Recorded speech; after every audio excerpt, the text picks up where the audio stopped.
सभी लोगों को जय माता दी। आज हम जानेंगे देवउठान कैसे बनाए जाते हैं और इसकी पूजा का एक प्रोसेस। देवउठान बनाना बहुत ही ज़्यादा ज़रूरी है क्योंकि देवउठान वाले दिन ही भगवान विष्णु 4 महीने की योग निद्रा से जागते हैं। पहले दीवार को अच्छे से गंगा जल से साफ करें और फिर गेरू और खड़िया की मदद से देवों को बनाया जाता है। पुराने समय में तो इसे बनाने के लिए गांव की एक ब्राह्मणी महिला आती थी, लेकिन आजकल मार्केट में ये बने हुए मिलते हैं तो लोग इनको अधिक लेना पसंद करते हैं, जबकि हाथों से बनाकर पूजा करने का अधिक महत्व होता है। इसे देव माड़ना भी कहते हैं। दीवार या जमीन पर इस तरह से सजाते जाइए। जो भी डिजाइन आपको आती हो इन चौखाने में भरते जाइए। क्योंकि मुझे तो इतनी अच्छे से नहीं आती थी तो मैंने पहले से ही बनाकर रख ली है। अब इसे हम गेरू और खड़िया की मदद से सजाएंगे। गेरू से बनाने का विशेष महत्व होता है तो कोशिश करिए कि आप गेरू से ही बनाएं। इसे देवताओं का घर भी बोला जाता है। अगर आपको लगता है कि आपके घर की दीवार खराब हो सकती है तो आप किसी बड़े से कार्डबोर्ड या चार्ट पेपर पर भी इसको बनाकर दीवार पर खड़ा कर सकते हैं, चिपका सकते हैं और इस तरह से भी पूजा कर सकते हैं। बीच में भगवान विष्णु बनाने हैं। शंख, चक्र, गदा, स्वास्तिक जैसे शुभ चिन्ह भी बनाने हैं। तुलसी का गमला और स्वर्ग की एक सीढ़ी जरूर बनानी है। गणेश जी को बनाना है, उनके शुभ चिन्ह बनाने हैं। जितने भी शुभ चिन्ह आपको आते हों जैसे चंद्रमा, सूर्य, तारे, सभी चीज़ें आपको बनानी हैं जो देवताओं से संबंधित हो। एक तरफ पंचदेव जरूर बनाइएगा।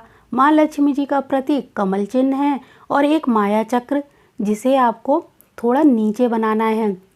विष्णु जी की कमल नाभि से एक अंदर से माया चक्र इस तरह से आपको जमीन के पास बनाना है और इस तरह से गोल करते ले जाना है। वैसे तो इसकी एक लाइन घर के मुख्य द्वार तक जाती है, लेकिन कई लोगों का मुख्य द्वार बहुत दूर होता है तो वो इस तरह नहीं ले जा सकते। अगर आपके मुख्य द्वार तक जाए ये लाइन तो आप वहाँ तक भी ले जा सकते हैं। ऐसा माना जाता है कि ये सारा जगत माया से ही चलता है, तो घर के मुख्य द्वार पर भगवान के चरण चिन्ह भी बनाने हैं। गौ माता के चरण चिन्ह बनाने हैं। एक बात का हमेशा ध्यान रखें, मुख्य द्वार पर आप जब चिन्ह बनाएं तो साइड में बनाइए, बीचों बीच में मत बनाइए, क्योंकि इनके ऊपर से लांघकर नहीं निकला जाता है। घर की जो दहलीज है उसकी भी पूजा होगी, उसको भी साफ करके अच्छे से सजाया जाएगा। तो देखिए हमारा जो देवताओं का घर है वो बनकर तैयार हो गया है।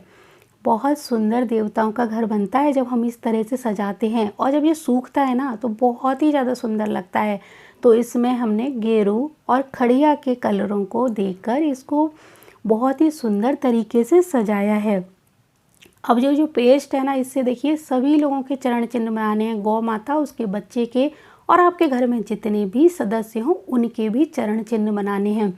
घर की जो दहलीज है उसको भी बहुत अच्छे से सजाना है, क्योंकि देवताओं का वास दहलीज में भी माना जाता है। और ऐसा माना जाता है कि सभी देव माता लक्ष्मी सहित हमारे घर में मुख्य द्वार यानी दहलीज से ही प्रवेश करते हैं। तो इस तरह से दहलीज को भी अच्छे से सजाइए। इस तरह आपको इन दोनों पेस्ट की मदद से सजाना है।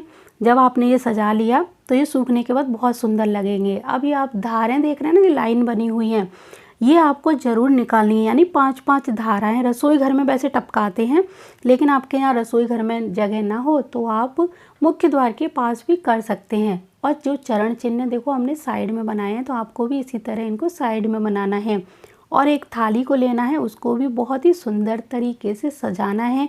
उसके ऊपर भी शुभ चिन्ह आप बना सकते हैं, नहीं तो स्वास्तिक भी बना सकते हैं। पूजा की सभी सामग्री जब ये चीज़ सूख जाए, यानी जो हमने यहाँ पर सजावट की है ये सब सूख जाए, तब इसी के आसपास रखनी है। सीजनेबल सब्जियाँ रखनी है, एक दीपक रखना है, अनाज का एक ढेर, उसके ऊपर जल का कलश और फिर एक दीपक रखेंगे। पूजा की जो सामग्री एक थाली में लेंगे और परात से उसको ढककर जरूर रखना है। इनकी पूजा गौधूली बेला में की जाती है।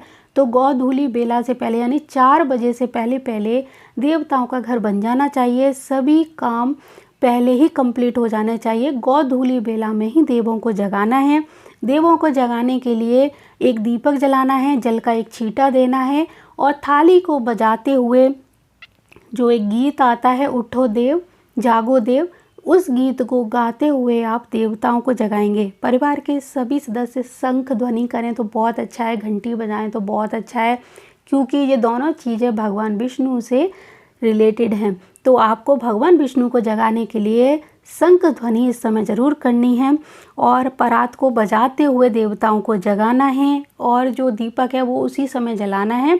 उसके बाद में आपको प्रसाद बाद में सबको बांट देना है। भगवान विष्णु से क्षमा याचना करनी है अगर आपसे कोई भूल चूक हुई हो, तो इस तरह जगाइए देवताओं को।